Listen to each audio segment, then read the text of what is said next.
Let's give it to them. These are the women that make us proud. Thank you.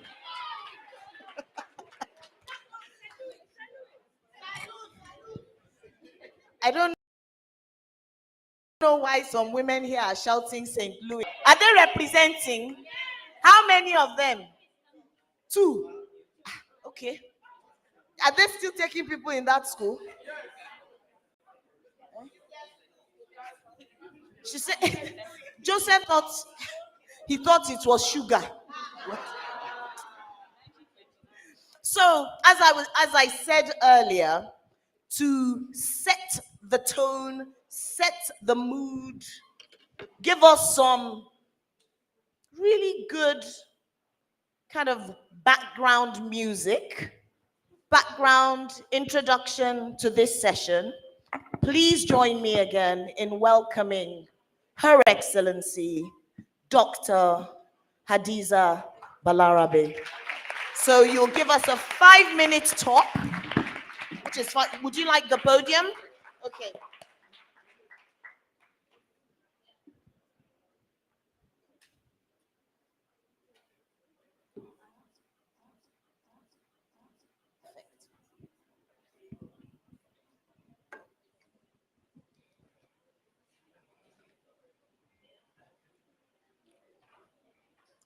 Distinguished ladies and gentlemen,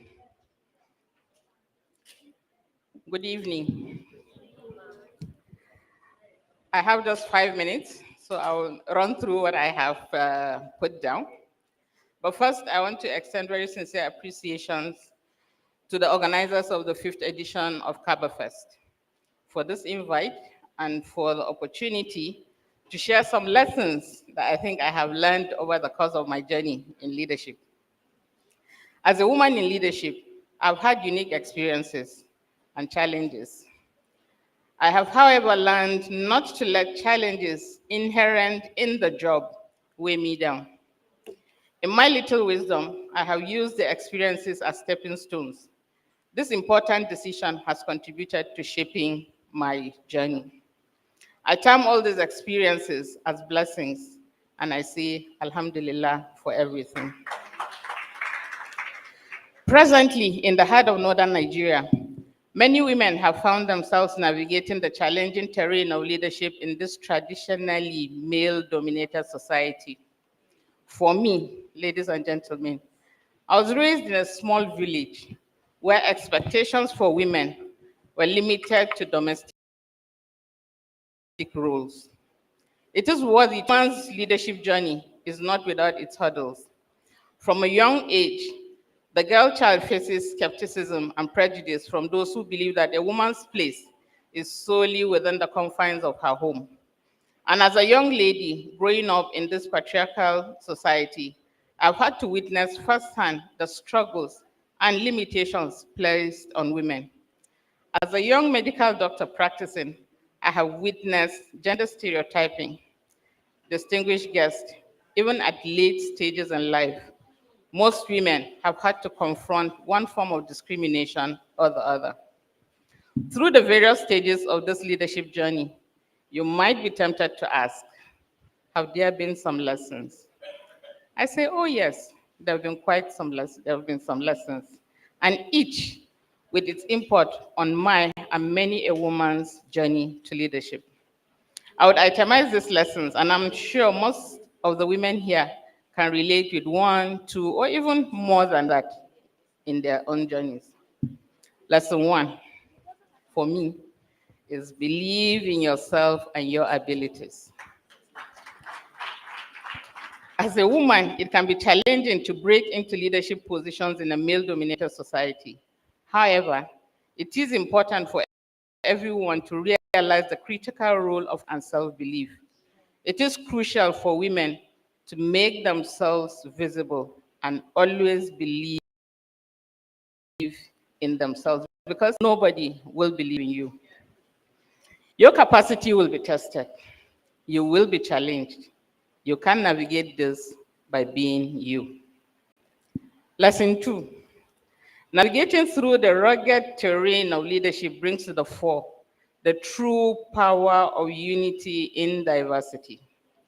Ladies and gentlemen, in the harmony of differences lies our strength, and in the symphony of voices lies our wisdom. Lesson 3, embrace authenticity. Stay true,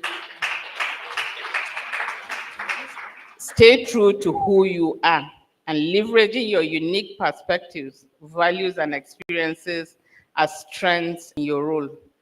Authenticity builds trust and respect amongst your team. Another lesson is to develop resilience and grit. Leadership often comes with its share of setbacks and challenges. So we need to cultivate resilience and bounce back from adversity, learn from failures, and persevere in the face of obstacles.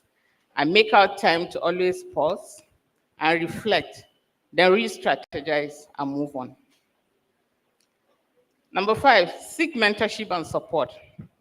Surround yourself with mentors and a strong support network. I use to navigate, to enable me navigate my own leadership. Number 6, champion diversity and inclusivity. I've had cause to use my position to advocate for diversity, equity, and inclusion. I try as much as possible to embrace diverse perspectives and create an inclusive environment where all voices are heard and valued. Number 7, you need to prioritize self-care. We know that leadership roles can be demanding and stressful.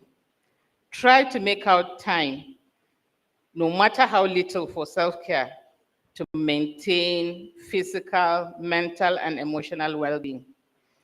I know to take breaks when needed. You practice mindfulness and engage in activities that can help you recharge. Communicate effectively. There's no gainsaying the fact that developing strong communication skills to convey vision, goals, and expectations clearly is of utmost importance. There is nothing more motivating and rewarding to your team than being an active listener, stepping back for feedback that will foster open dialogue to build strong relationships and trust within the team. 9, lead with empathy and compassion. Showing empathy towards your team members, colleagues, and stakeholders, I have come to learn, makes you understand people's perspectives. You'll understand their challenges, and you need to build a strong team, a strong relationship, and foster positive work culture. Number 10, continuously learn to grow. This is a lesson that I have come to find really very important. I appreciate the fact that I need to stay curious and committed to lifelong learning, seeking for opportunities for professional development. At every given opportunity that one finds, you should try to attend training programs and stay updated on trends that will enhance your leadership skills and stay ahead. Be bold and take risk. Don't be afraid to step out of your comfort zone. Take calculated risk and pursue new opportunities. Embrace challenges as opportunities for growth and innovation. You need to celebrate successes and acknowledge achievements. Recognize the accomplishments of your team members and celebrate milestones along the way. Show appreciation for the hard work and dedication so that you can foster a culture of recognition and motivation. Ladies and gentlemen, leadership is a journey of growth and learning. I believe that we must stay resilient, authentic, and true as we navigate the challenges and opportunities that come our way. In concluding, I think the final lesson for me is that leadership is not about standing at the forefront, but about lifting others, guiding them with grace and humility. I have come to realize that I hold not just the reins of power, but a torch of inspiration that lights the way the way for generations to come. Distinguished, distinguished guest, the leadership journey of a woman is a reminder that no dream is too big, no obstacle too insurmountable, and that with perseverance and a steadfast belief in oneself, anything is possible. Thank you very much.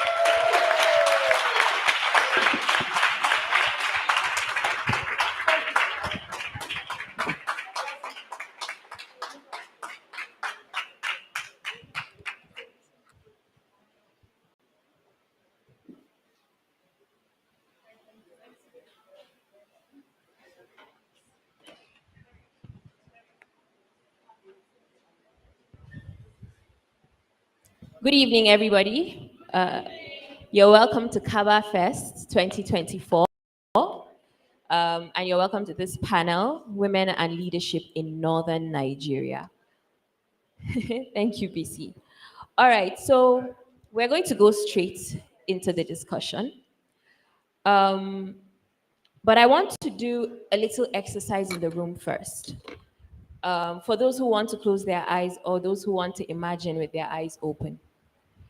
Imagine as we are in this room, a president walks in, majestic, powerful, commanding attention, and they come into the front. Who do you envision? Barack Obama? Many of the men that we tend to see, right? It's kind of hard to imagine a female president because we haven't seen one for ourselves, at least not in our country. So this is going to be a bit of a tricky conversation because we're now being specific about Northern Nigeria. So I'm going to go straight to Madam Maryam Uwais. Yes. So you've had so many years of experience. As you were coming up, somebody said legend. So I think it would be nice to hear from you. Over the years, in your experience, what has been and what is the status of women and leadership in Northern Nigeria? So good afternoon, everyone, and thank you to everyone for being here. Thank you to the organizers for this opportunity to engage. I really do not see myself as a legend.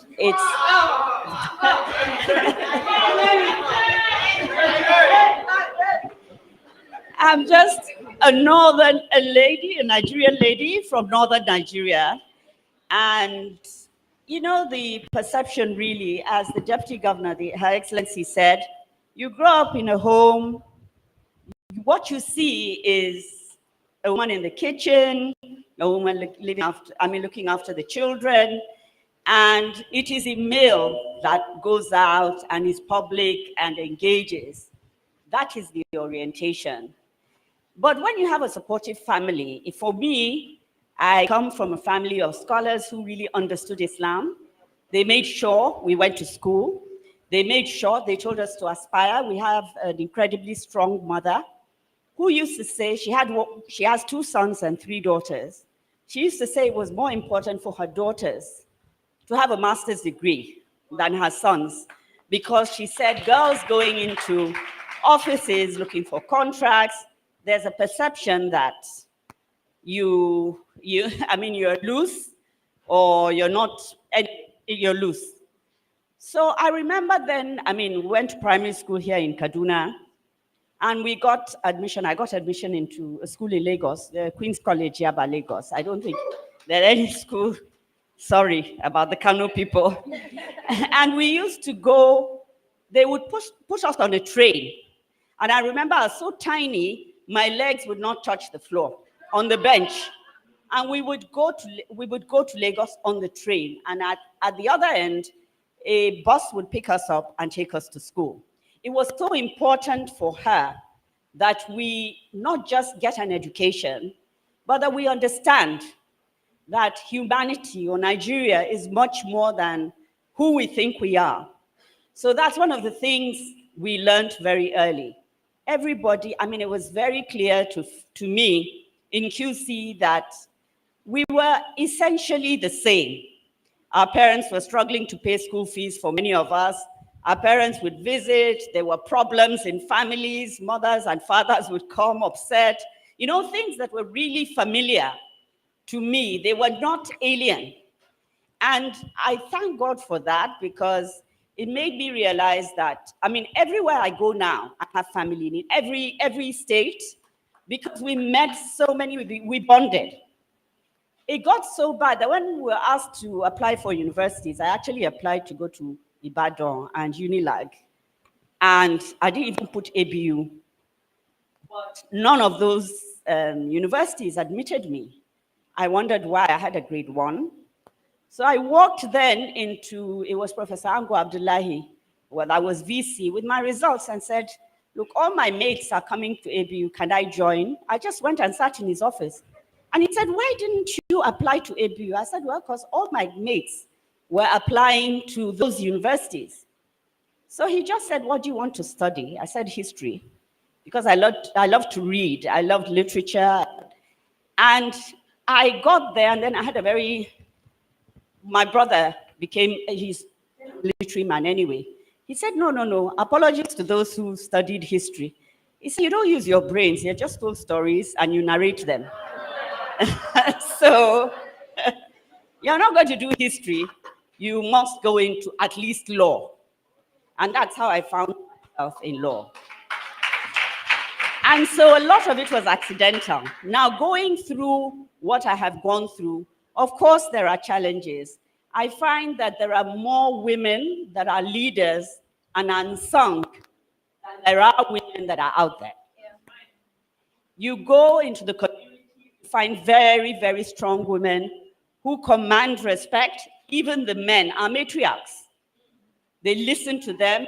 The mother-in-law is very powerful. But somehow men don't reconcile it with their own lives. So I remember in my law firm, men would come in and they say, you're doing so well, you know? And I'd say, but your wife would do so much better if you allow her to go to school, or at least after secondary school, aspire for something higher. They don't reconcile what they see outside with their own families. And I think for many of us who have been able to achieve moderate success in life, it's important for us to remain very conscious of the fact that we're setting the example for so many out there, because men look at you from the outside and think that, oh, it's okay to happen to someone else, but not my home. They need reassurance. It's all social orientation. I'm not being an apologist, but we don't have any, this is very real. They think that you threaten them. And one of the lessons I learned very early is to massage the ego, right? You have to manage the ego even of your husband to be able to get where you want to get to, and there are many, many things. I mean, I could give so many examples of my husband was Chief Justice at a point, but still he grew up in the same environment. And so there are some things that would make him uncomfortable about how I appeared or what I wrote I used to write a lot of articles challenging the misapplication of Sharia in the North that was against it was gender biased, and he would say, and Chief Justice, these cases would come to me, please use another name, because it's not, and all of these things come because you are a Mrs., right? And I changed my name to please him, but still people found out that I was the one writing those things. But it's important for you to know when to assert yourself and when to dumb down. I recall going to a dinner at Aspen with Magdalene Albright, and somebody asked her the same question. How did you manage to reach your heights without any disruption on the home front? Because that's what we face. And she said she actually finished her marriage. She had divorced before she went back to school. It was so much easier for her. And you know, a lot of it, I like what Her Excellency said about confidence. It's about growing your knowledge continuously. It's about having the confidence that comes from the knowledge, and then being able to speak up. How many of us go into meetings and we're thinking of saying something to contribute, and you're nervous, you're thinking, what are they going to think about what I say? And then a man in the meeting says exactly what you want to say, and everybody is clapping, and then you're thinking, I should have said it. You understand? And so this is about you growing, learning, becoming resilient, not allowing anybody to put you down, because you know what you're doing. I don't know how long I have.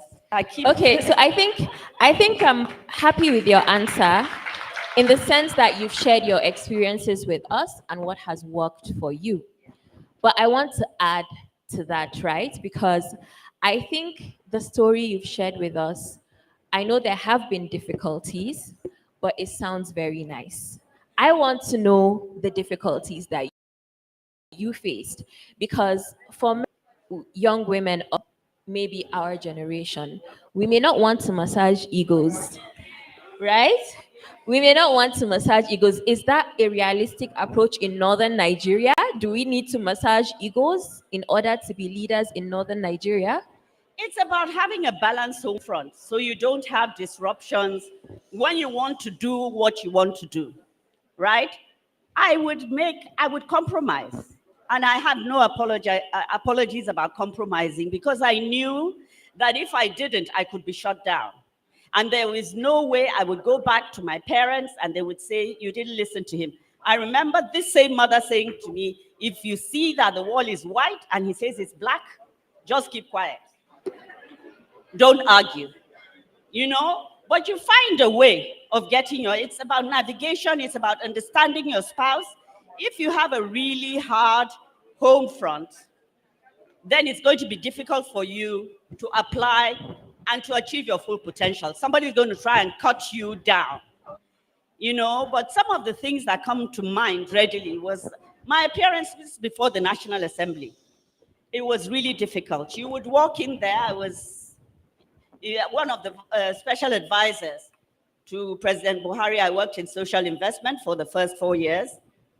And there's this culture of slots and favoritism. And, there are things, the National Assembly, and I would say this anywhere, they expect that because they allocate funds, they will give you a list of people and say, these are the people that must get this. And I just would put on a blank face. They would go on and on. You walk in there, they tell you to walk out. Oh, you're arrogant.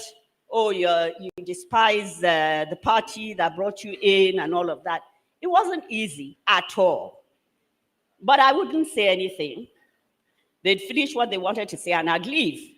But if anybody wrote anything or said anything in public about our programs, I would counter it. If anybody wrote anything that was, adverse, somebody did, that we were corrupt, I took him to court. Because that's the way, I think, to be able to assert yourself. At the end of the day, when young people Google Maryam Uwais, they will see, yes, somebody accused her of corruption, but yes, she went to court and she had it cleared up. You understand? So I think you need to pick your battles, know which ones you can succeed at, and the ones that if you engage, you will lose, and that will bring everything crashing down. So I would advise young people, please, there are bigger battles to fight. So the smaller ones, find a way of navigating around them, because that is very important for you to be able to get what you want to do. Thank you. Thank you so much. All right, thank you so much. Speaking of experiences, I'm going to move on to Hajara. You're the first female officer from your state, from your region in Nigeria, right? Amazing. So we've spoken about the challenges at the home front. I think from my observation, for a lot of northern women, you have challenges at the home front, and then for being a woman, and then you have challenges when you are out there, maybe trying to hold a position of leadership. So, what was your experience at the home front and in such a male dominated space? Good afternoon, everyone. Thank you for hosting me, or for me hosting you, or whichever way. I'm happy to be here the first time for being at Kabafest. Well, that question is too pregnant. Yes, it was. In fact, okay, let me start. Right from when I was small, I don't know, maybe Auntie Hadiza can testify to that. I was naughty. Yes, I was like a radical out of all my other sisters. And fortunately enough, my dad had 8 girls. Yes, before he started having male children. So it was like 8 girls, a male, a girl, a male, a girl. So that was how it was. And out of all of these ones, none of them had the guts. And that time, and that time, sincerely, I was just weighing, I think, 41 kg or thereabout. I was just like a skeleton. Yes. Yet I could do so many things. That was why I think I really got close to my dad. He was in the military, actually. But he retired. Then we later went back to Kano. He became a title holder, all these things.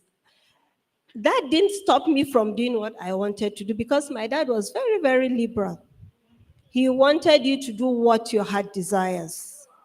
Despite the fact that the moms are not educated, if I may say that, I mean Western education. I was in school of nursing. They just came to the school. Who wants to join the military? I was number 1. And luckily enough, our house wasn't too close to the hospital, to the school then. I ran home. My dad saw me. There's a nickname he normally calls me. Ganganga, what are you running to? I said, don't worry, I have gist for you. I'm coming. He just stood outside and waited for me. He told the driver, take her and bring her back. I want to know why she's running. So I got there, I registered, did everything, and I came back. So I now told him, I said, I'm in trouble. Oh. He said, what's the problem? I said, I have joined the Air Force. You have joined the what? Air Force. You think this your mamas will allow? I said, well, that's for you to handle them. Me, I've told you my own. So we came into the main parlor. He was touching me. He said, anything I say, just keep quiet. You just say yes. I said, okay. We came into the parlor. Kuma Turekia, you're Meriga Fata Shiga Aikin Soldier. Because my mom grew up in Lagos. Oh boy, Nadia area scatter. She said, Alhaji, you allowed her to enter military.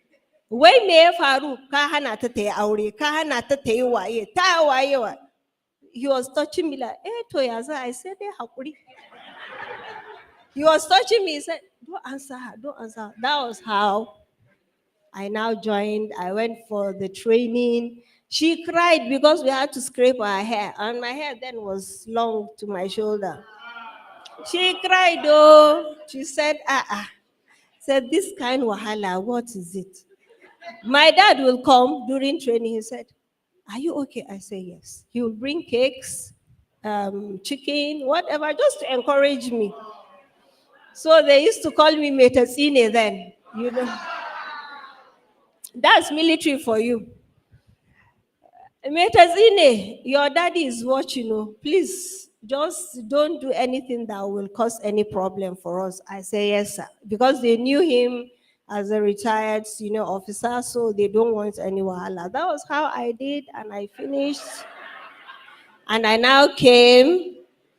Now, the challenges that you are asking, of course, there was great challenges.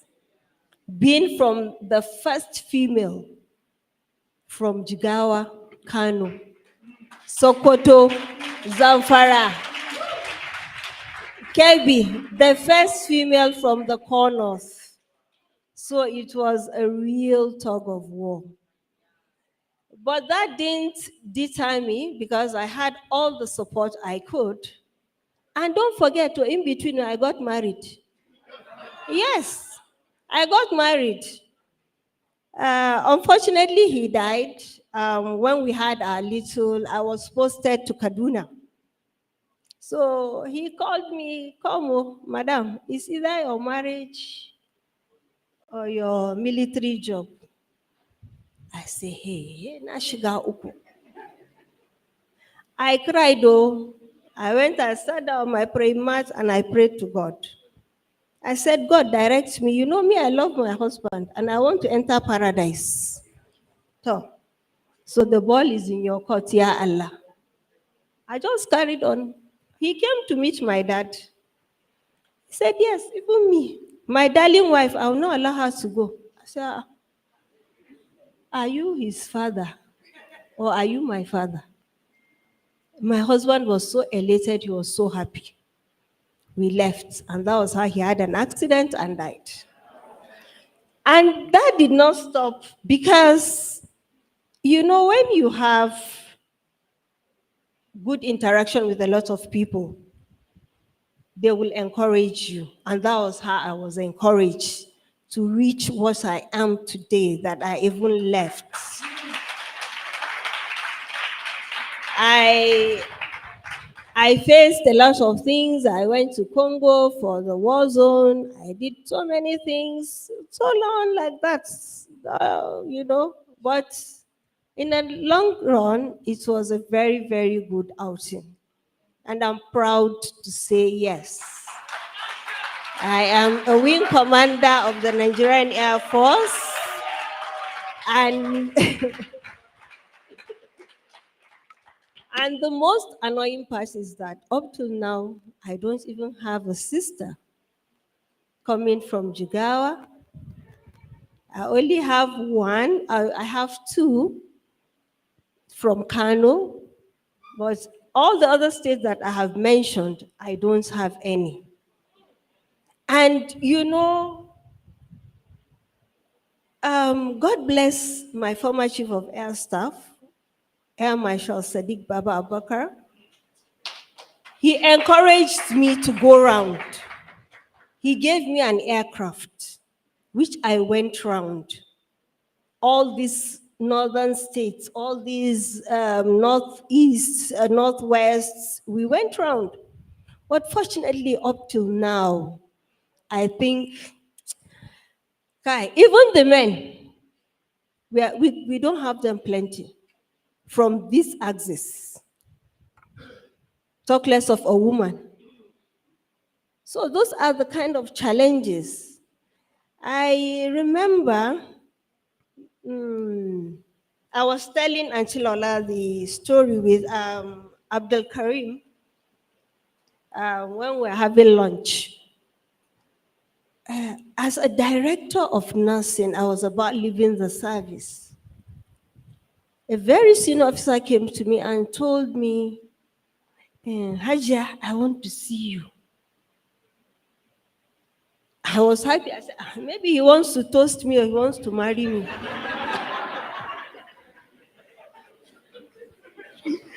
Actually, he came for a different thing entirely. Hajia, I came to tell you that, you see, being in the military is not good. Yes, you know, you have to, you know, if you don't have a husband, you can be, if you don't have a father, you don't have a breadwinner, what. I was praying in my mind to be able to accommodate, yes, what I will tell him I was praying seriously. God, please allow me to endure this man before they will carry me go Gadrum.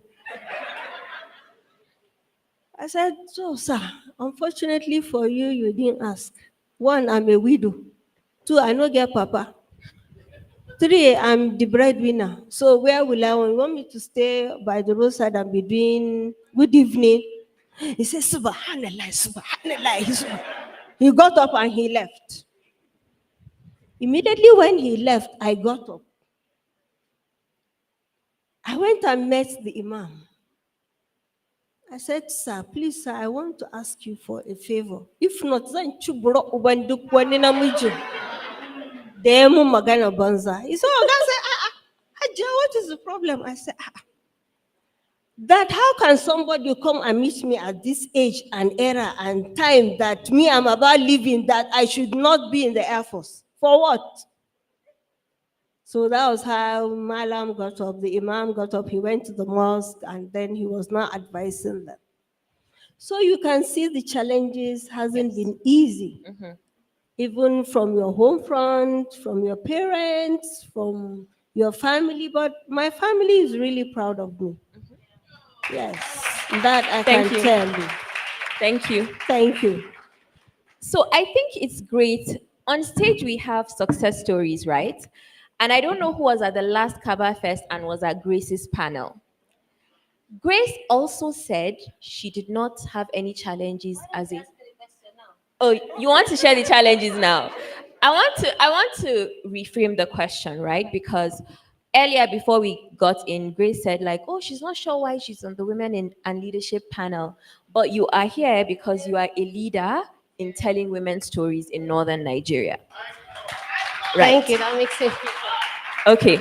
And that's where I want to come to you because the media matters when we are talking about women and leadership, especially in this region of the country. And you are a storyteller, you use the media to tell stories. I want to take us back to a conversation that happened in an earlier session, right? Where somebody said women should be punished more harshly than men, right? In the film industry. How do you navigate such? Because that's not just a sentiment that a female actress has, it's also a sentiment that a lot of people believe, which also hampers women in leadership. How do you navigate that in your storytelling? Okay. I want to, based on what I said earlier, I feel like I need to explain why I felt, but I'm grateful to be here. Maybe because I'm so used to be behind the camera and allowing women to tell their stories. So every time I have to be the one to talk, I'm like, okay, don't miss it. Our system and our culture, because predominantly I've worked with other women and their stories is what I tell. Sometimes we are forced to say things that should sound accurate. And what we say behind, after I've clocked my camera off and stuff, is like, do you get? So I don't think anybody agrees to themselves that they need to be punished more than another person. Nobody agrees. I also don't think the man or my husband would think I should be punished, beaten more than him. Well, I'm just thinking how to navigate that in storytelling. I think for me, I always go back to the men.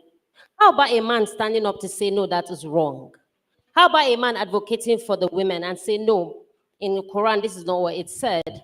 It said, yes, there are expectations of women to men. Our culture, we can't go out of it. Our traditions, we can't get of it. But what are the expectations and the responsibilities of the men to these situations? When they were saying a woman has to find a balance, you have to be diplomatic. I was looking at a lot of the men, and all of them were like, yes, yes, yes, Abdul Karim, yes, yes, yes, yes, Abdul Kadir, yes. The culture of being fair, this is all women are asking for.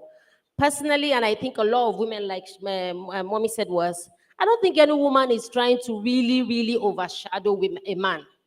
Women mostly don't really want CC men, personally, I think, but women are looking for men that will protect them. When I mean protect them, you're not the one vilifying them, you're not the one beating them, but you're the one standing up for them. Someone said somewhere that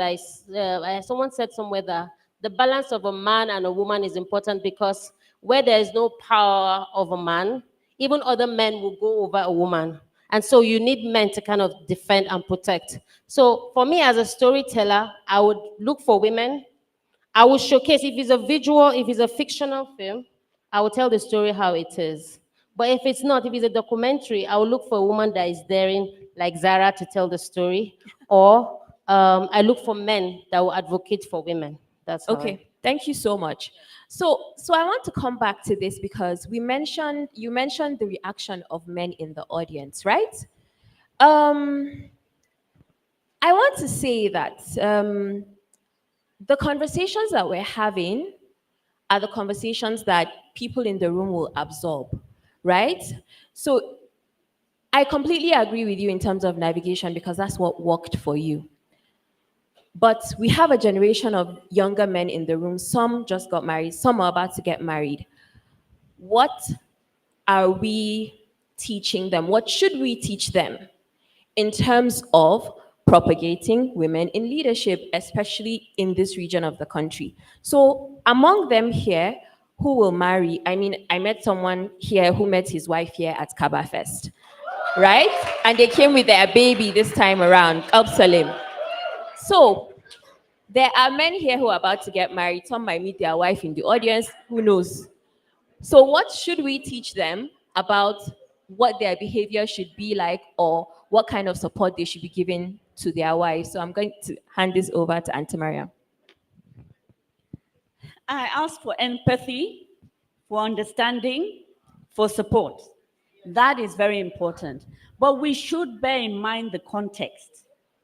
So we don't know what they're going through in their own homes or in the office space or outside in the public.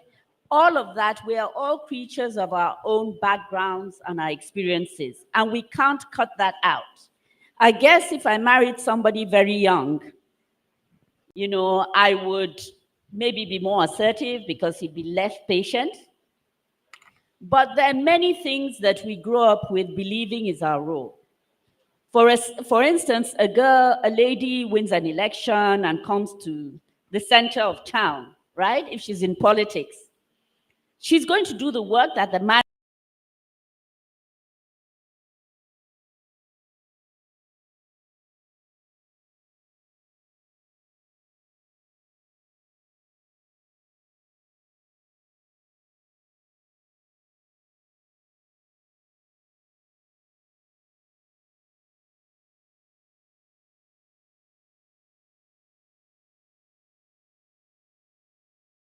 And I'm not completely. And these are the struggles that many women go through. How do I perform my roles?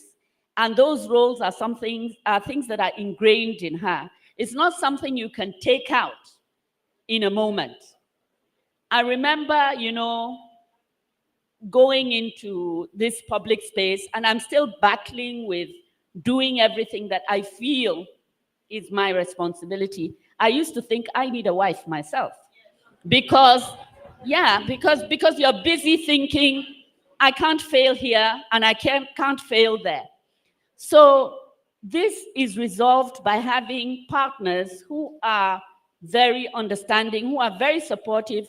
Unless there are creches, unless there's schools nearby, you're going to be running around like a headless chicken trying to do everything right. I remember I had a son I have a son. When he was very young, he was very naughty. He used to get into trouble and get suspended.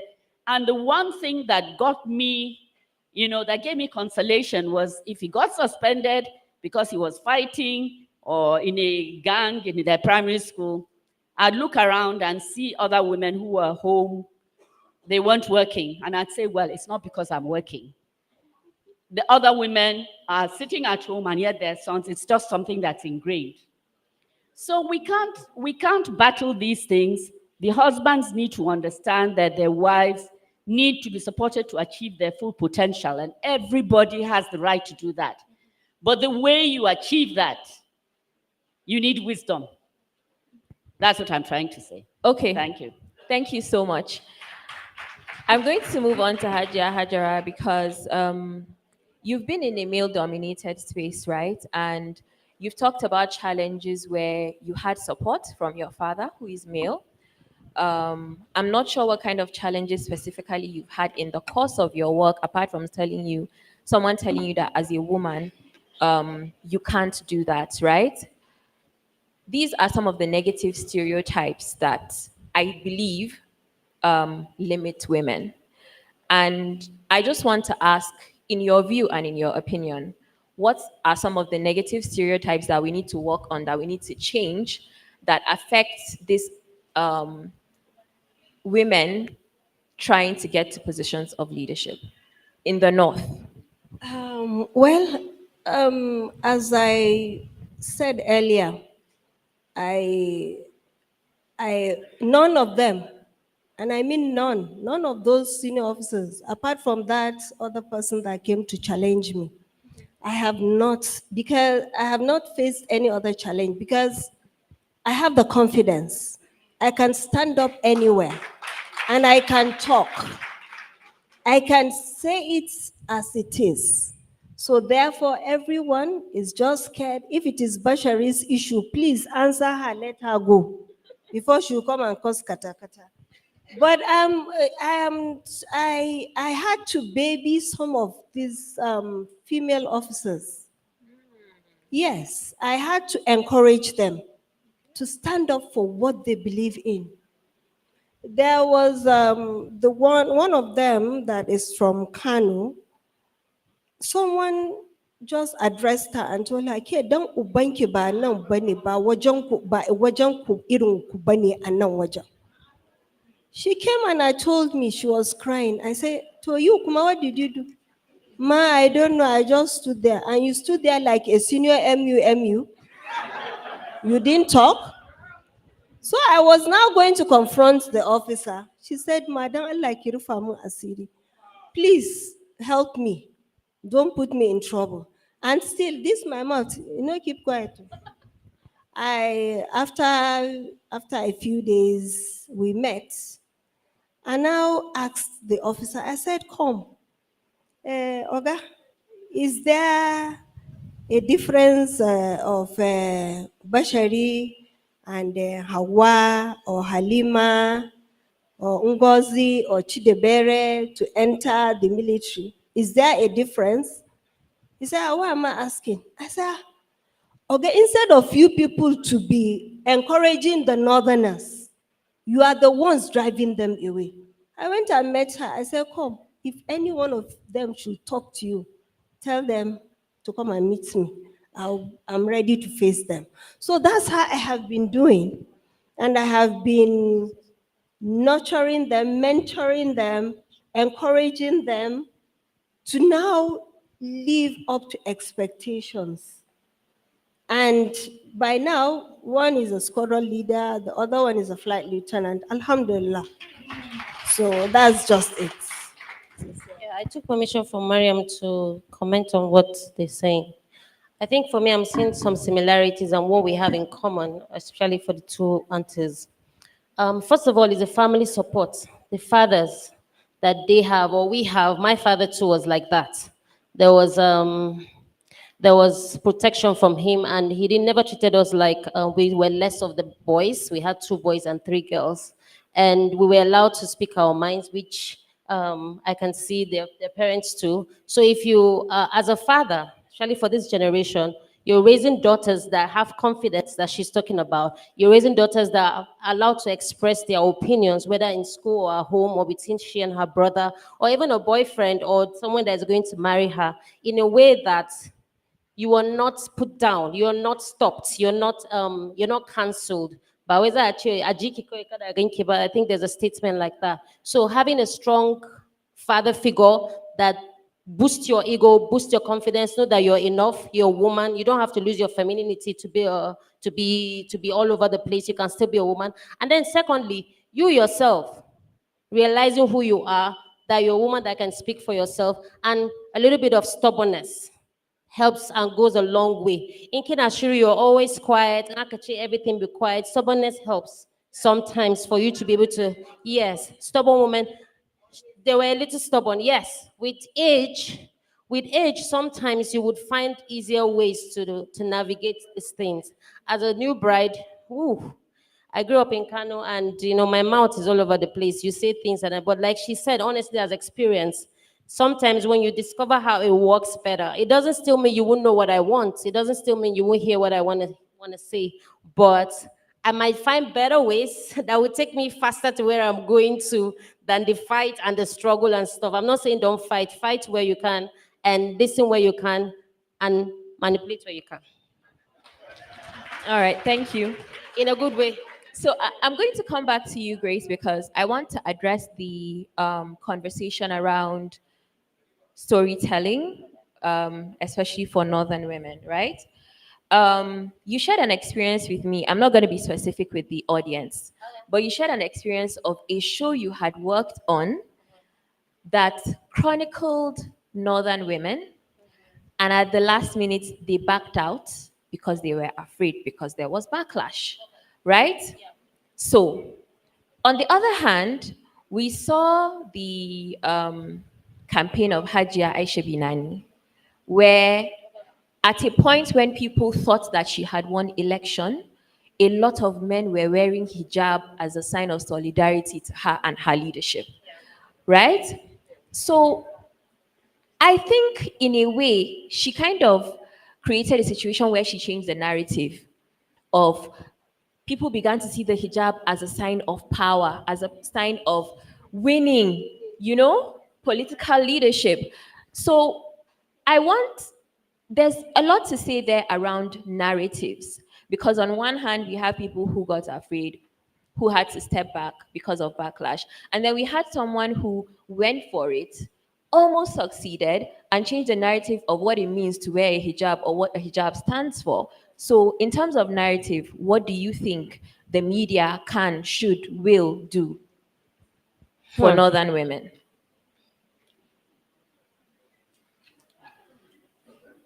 So, as someone again, as I said earlier, I was born and raised in Kano, and then I went to Lagos. As I sometimes personally feel like the stories or the data, the expression of the underdevelopment or the education of or the rights of women in northern Nigeria is a little too overstretched. Just like the south and the north, sometimes you would have those differences and similarities.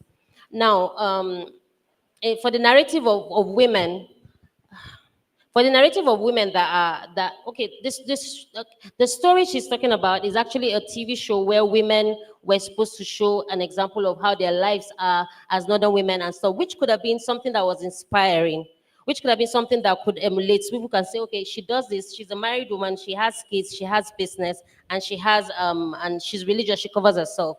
But of course there was backlash. But I feel like that represents the culture of silence does not allow the other narratives, like the men that wore hijab and supported the senator, is not really allowed to be expressed that much. So the majority wins. Not that the majority is not that the minority does not exist, but somehow the majority wins, and then everyone is quiet about it. The story of the senator, even though she did not win, was so inspiring to me because the hijab is so powerful. You know why? Because of the contrast. They expect you to be covered up and stuff, and you don't have anything to say. And when you open your mouth or when you're daring to do things, you're doing it probably even better than them. So the hijab is a symbol of power. It doesn't take anything maybe for me as where I am from. But over there, or maybe somehow generally in Nigeria, probably there are people, I think honestly, Maryam, I feel like it's no longer anything. I feel like people have accepted what Northern Nigeria is, who Northern Nigerians are, and I don't think it stops or limits you. That's my personal opinion. Okay, thank you so much. I think I want to. I'm happy that everybody is sharing how in their life they were able to achieve, they were able to have success. But from a realistic perspective, right, there are so many women in Nigeria who face a lot of challenges. From childbirth, they experience female genital mutilation. For a lot of people, they are not able to even access education, not to talk of being a leader in their space. earlier in the conversation we had, we talked about low expectations, especially for women. Somebody brought out the gender angle of low expectations, where there are so many women that are raised to, okay, finish your education, marry, have kids, and then continue the cycle. Somebody here said it, she's a midwife. She said she was just taught to just, her dreams were kind of brought down. And it's a reality for many women in northern Nigeria. And as much as I appreciate the successes that you guys have had in confronting your challenges, it may not be the norm for many northern women. So I am going to just go into, we're about to go into question and answer, but I want us to think of those people and share in in 1 minute each. What do we think the solution is to help and enable northern women to go for, to vie, to win, to hold leadership positions, not just in politics, but in business and in every other thing? So 1 minute each, please. I think it's to empower yourself.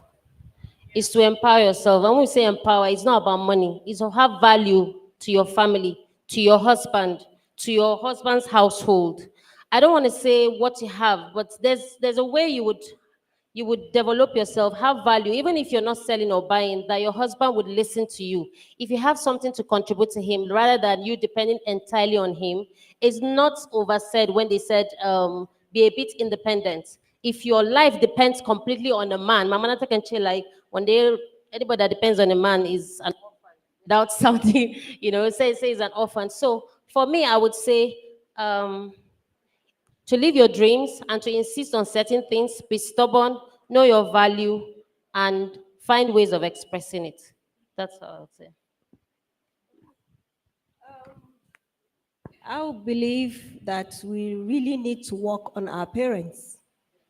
The parents are the number one, because they are the ones that will allow you to be what you are.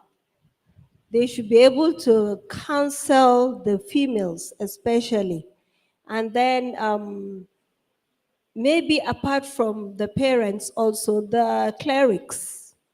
They should be spoken to too, so that they can talk to the parents or church services, to be able to talk to their children, to have that confidence. Because if you don't have confidence, you can't stand anywhere and say anything. So that's just my own, to talk to the parents. Okay, so what I resolved to do, realizing that I've been incredibly blessed, is to start an NGO in Kano. And what we do is to support little girls, hawkers, safe spaces, mentors, trying to give them the yearning and the aspiration to better themselves. We engage the parents, the communities, give them access to opportunities so that they can build their knowledge, begin to question, have curiosity. And this is from a very small age, because there are too many of them, as you said. The majority of girls in the North actually do not have access. They don't have the knowledge, they can't assert themselves, they don't have the confidence. Let's all do what we can to help the communities around us, because the parents actually don't know any better. They love their children as much as our parents love us, or we love our children. But if a parent has not had access to technology, for instance, he's not going to give access to the child. But many of us here know the benefits. So I think a lot of us need to go the extra mile to ensure that those around us are also given those opportunities. And I think even if it's one girl or 10 girls, we must do something about mentorship, about role modeling, remaining authentic, and giving them the confidence to, even the parents, that you don't become loose or wayward just because you've been to school, because this is the rumor that goes around. This is the perspective. That's all. Let's just encourage each other. All right, thank you so much. Questions? Okay, so the lady in the brown hijab will take you first. I think we'll do in batches of 3. The lady in the brown hijab, green, I referenced you earlier, so I want to hear your question. And then I'm looking for a young man that has not spoken yet because some of you are repeat offenders. Okay, you. So, can we start with the lady in the brown hijab? Hello, everyone. My name is Aisha Bailao Bella Liman. Mommy Uwais, thank you for passing down the torch. I'm also an old girls Queen's College, Yaba, Lagos person. My question is, how did you people tackle intimidation when you're young and your colleagues and your subordinates are older than you and they are males? They don't listen to you. There is that gang up.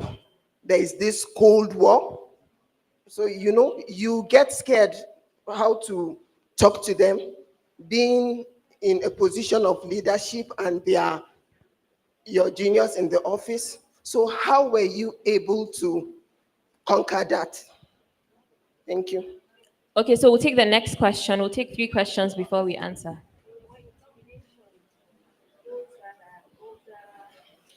All right. Thank you very much, ma'am. Like I love everything you said except one. I have to be very honest. I'm worried because I actually feel personally about some certain things that have to do with gender roles. Um, should I just accommodate a man's ego simply because I want to let him I want him to let me succeed?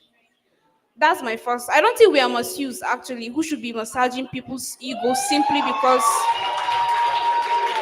Sorry, we on the stage we didn't hear you. So just repeat. Guys, please let's just try to hear her question. Thank you. Please ask your question because I don't think we got it on stage. Okay.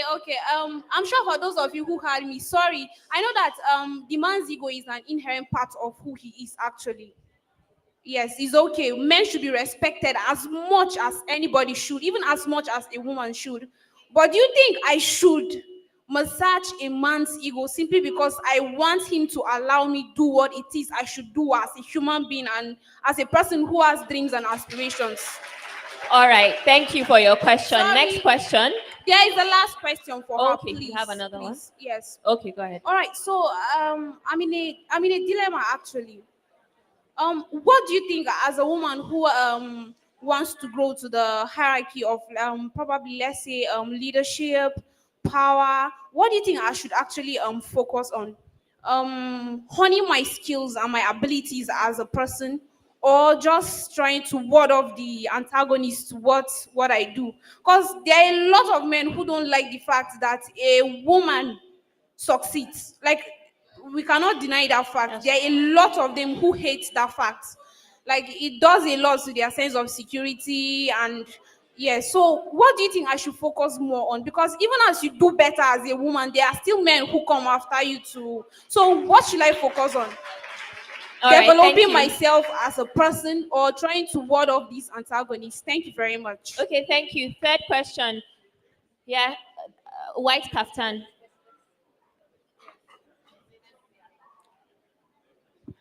Thank you. Mommy always said something that reminded me of a verse from Helen Sabila's Measuring Time. Where, hello? Yes, I said what you said reminded me about a verse from Helen Habila's Measuring Time, where he said it's about bending a little so as to not totally break. So the example you give about where your husband was concerned about how your writings might affect his position as a judge, it's a very reasonable compromise to make for a wife or husband. It's a very reasonable compromise. The request is a reasonable one. But I want to know if what is the line exactly for compromise and outrightly just bending over for a man? Okay, thank you. So we'll answer. It's like everybody is focusing on Auntie Maryam in this question and answer session. Okay, so I'll let her answer. I make no apologies for what I said because I wouldn't. I would not be here. I would not be here if I had not made those compromises. I kept my eye on the ball. I knew where I wanted to go. And so I found those issues as distractions, things that could cut me off. So I used wisdom. He said, don't use my name, because these cases are coming to the Supreme Court and I cannot relinquish my responsibility as the Chief Justice. You've already stated out there that the way they are applying the Sharia is wrong. You know what the tide is in the country, especially in the north. They're flogging women, they're sentencing them to death, and they are misquoting the Quran, or they are quoting parts of the Quran and not taking other parts of the Quran. And I needed to remind the public about the entire scenario, about the need for witnesses. And I said, you know, everybody is intimidated into silence. Nobody is confronting, I don't mind saying it, Senator Yarima. He's marrying little girls. I have to say this. So don't use my name. I changed my name. Because the name was not important. It was the message. So it's not about what men think.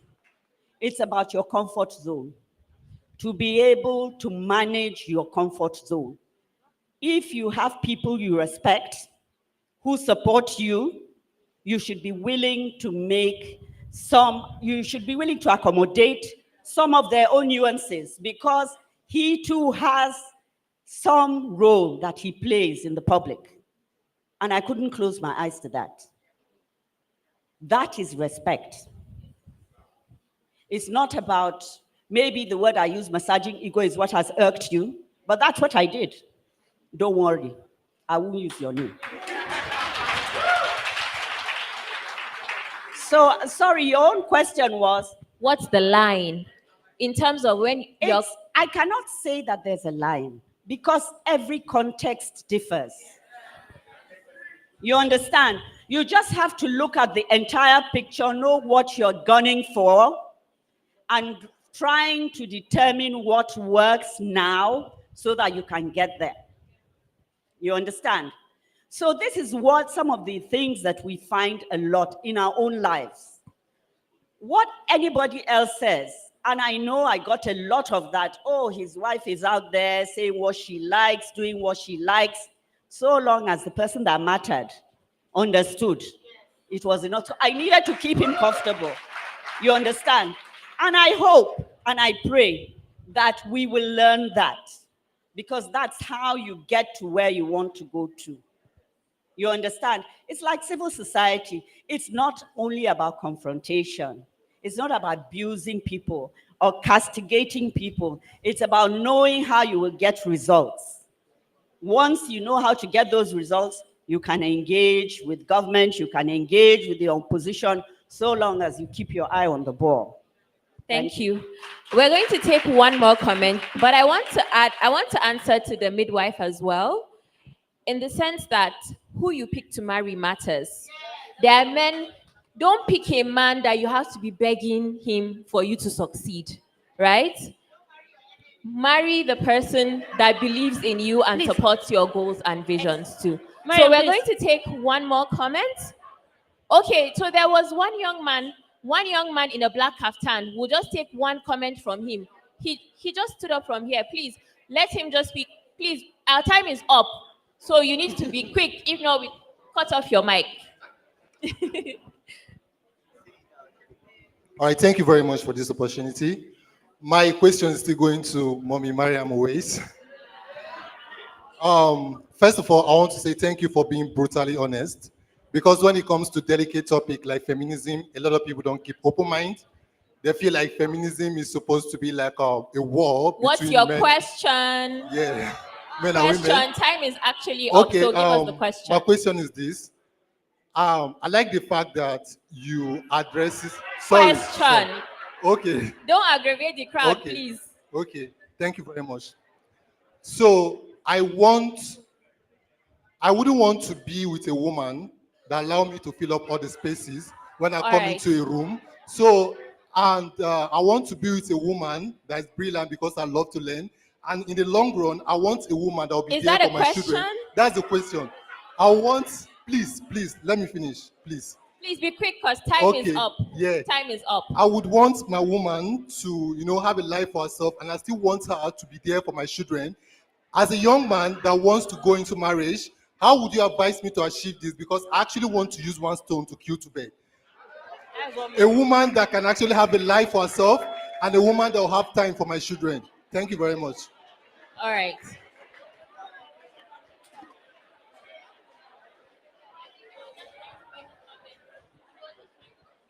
I like to be the devil's advocate here. Maryam, I want to say something. I just want to Okay, be a so devil's advocate. 1 second. I'm going to ask you a question.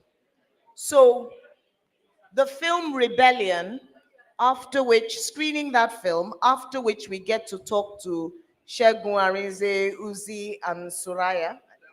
Chelsea Eze, I apologize. It's supposed to start at 6:30. Can we move that to 7?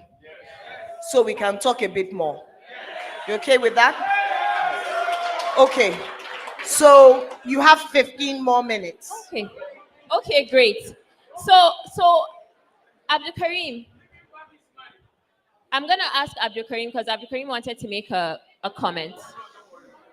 You are done? Women. Yeah, let's get some women. Hawa. Thank you so much. My hand is so tired from waving in the air. So I wanted to ask the women to please speak a bit more about individualized mentorship for women that goes beyond organizational support. I published 2 documentaries last year, and it was all because Auntie Grace here on the panel gave me my very first shot over 5 years ago. And she was working on this show about women for Arewa 24. She had never met me. I had no portfolio to speak of, but someone told her that Hawa can do this job, and she believed that person, and she took a chance on me. And I delivered. And I learned so much from that experience that I was always looking forward to a time when I could implement the things that I was learning from her. And I finally got an opportunity to do that last year. So I feel like beyond organizational support, like getting funding from organizations to support women, that individual one-on-one mentorship is awfully important. And I was really hoping that some of the women on the panel could speak a bit more on some experiences they have had in order to perhaps motivate other women in the hall to begin to take on those things as well. Also, I feel like the conversation around massaging egos, it's a problem because it's being framed as something wives should do for their men. If it's something people should do for the people they love, that's completely fine. My father massages my ego a lot when he wants me to do something. He's not only a man, he's not only older, but he's my father, which means he should simply just assert his authority. But because he loves me and respects me, he's so careful with the way that he phrases the things that he needs me to do. And so if we phrase that conversation as something people in love should do for the people they love and respect, it's a bit more palatable than saying women should do that for their husbands. Okay. I had one more thing I wanted to say, but I can't remember. But yeah, thank you so much. Okay, I think we need to thank you so much for your question. Please, let's bring you to the front here.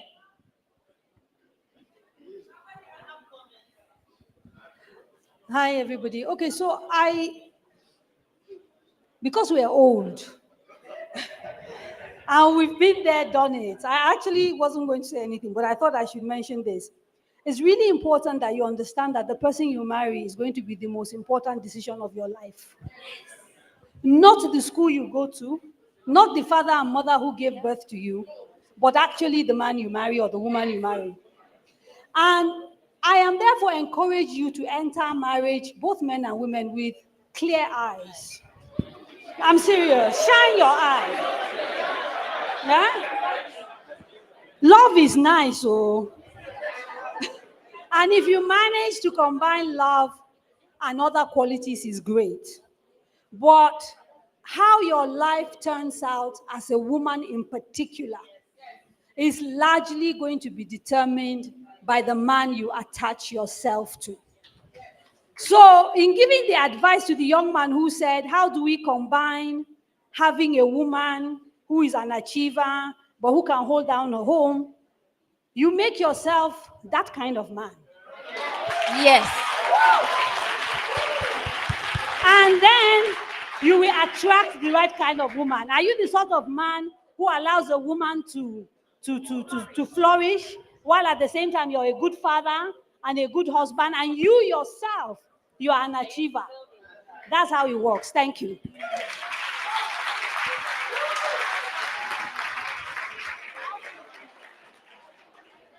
Okay.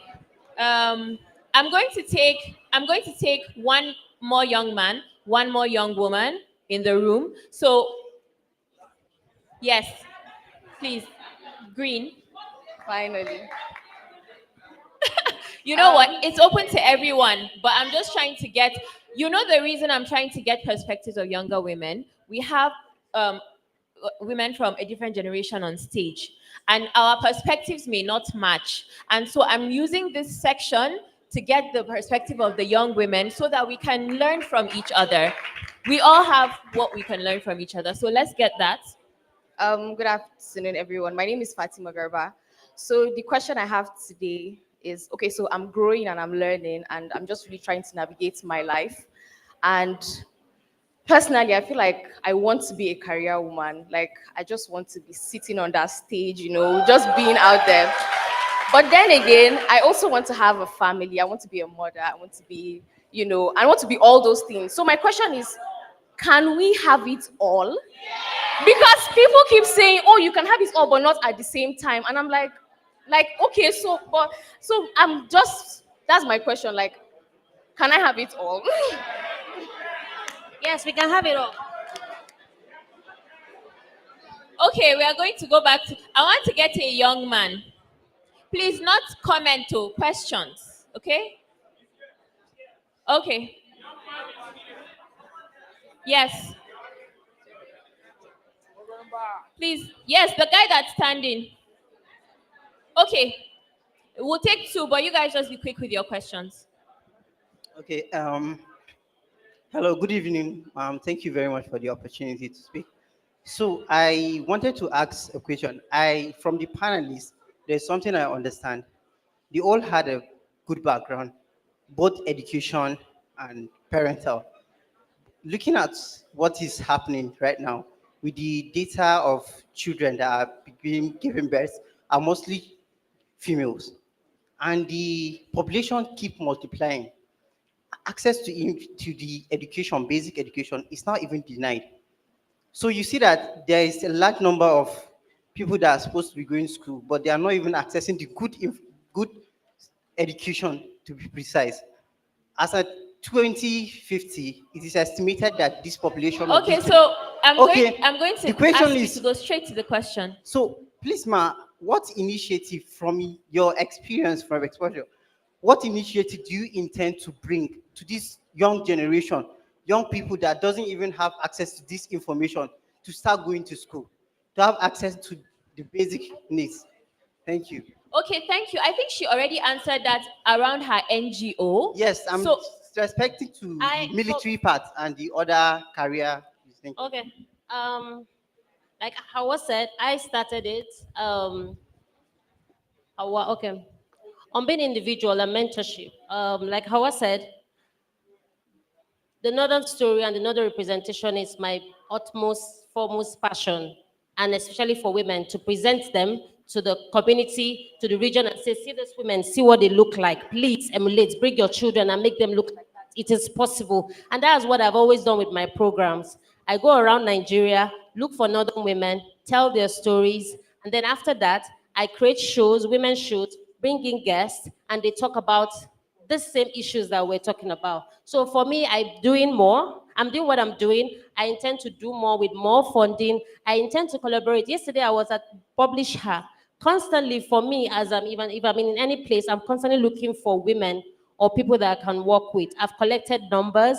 Hawa Hawa started working with me, and today she's premiering a film that even I haven't premiered a film in Kabafest, so I'm very proud of her. She's a chief editor, and I've worked with lots of women. So I can say I'm a proud mama, and hopefully, and then there's something also. Sometimes women are actually, I don't want to say the problem, can women speak out more?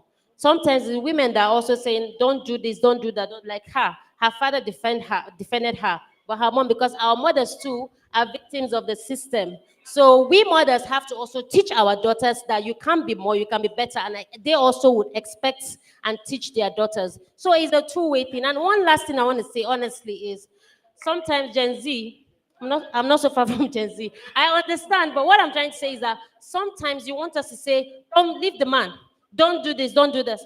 Like Auntie said, it's up to you. First mistake you do is to marry the wrong person. That's the first mistake. If you do marry the wrong person, then what do you want to do? You will make the decision. Can I work it out? What is more important to you? Can I work it out? Can I not work it out? Do I want to leave? Or can I navigate the situation? Nobody's going to tell you at the end of the day. That's my take. I think just thank you for your comments, Grace. I think the break in communication here is that we are seeing high rates of divorce among young couples in the north. And part of the problem is that we are not understanding each other and we don't know what we are getting ourselves into, right? So the chances of somebody going in, I don't want to say Gen Z, but the chances of people going in when they face a challenge that they don't want to deal with, they are likely to pack out. So I think that's just like the perspective that some people may have. So I'm going to go on to questions. I'm looking for a young woman who has a question too. Okay. Okay. Orange hijab, right? And I need to get someone from the center. I don't want to ask people who have already asked questions and already made comments. Let's hear from people who have not said anything. Okay? All right, peach top. Hello, my name is Maimuna Mustafa. Please, I have a question for Hajara, and my question is on sexual assault in the military towards particularly women. How true is it and how prevalent is it?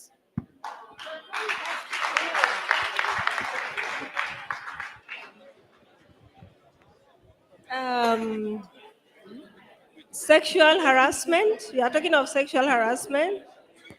Well, during my tour of duty with the Nigerian Air Force, I know I tried to curtail so many things. We used to hold counseling session for all the females that, because Nigerian Air Force is in different states. So the state where I am, like Abuja, where I was last, we used to hold counseling for all those females. And anyone that has such an issue is always brought to us, and we try to handle it accordingly. So I don't think, up to the time I left, I don't think there is anyone that has come across such an issue. Even though, yes, I know there are, but it is always silent. And anytime we get to know about it, we handle it accordingly. She said, how do you handle it? How do I handle it? Okay, how do we handle it? Good. No. We set a board of inquiry. Then from there, everything that you see, in fact, even the way you breathe is there in the TACOS. There is nothing that is hidden. So any mistake you do, there is executive regulation, there is the HTACOS. Everything that comprises punishment, rewards, is all inside that. So anybody that is facing any such a crime will know the consequences. So after the board of inquiry is being set, then from there we carry on, whether to go to the guard room or we give him 7 days IHL and so on and so forth. So that's it. Okay, thank you. So peach top, please. Good evening, everyone. We're almost out of time, so I need you to be brief. All right. I want to ask a question. how do you deal as a young woman who is being objectified by older men? Now, let me use the university. Maybe you're probably a young lecturer, or maybe you're there for a job or something, and then you have these older lecturers who are supposed to be your mentor, but then somehow they turn you into like an object, probably for sexual pleasure, and if you don't agree, they can be very, very somehow, basically. So how do you deal with it as a young woman? What should you do? Should you back out, or because sometimes you can't face them, let's be very honest, and a lot of women have actually experienced this. Thank you.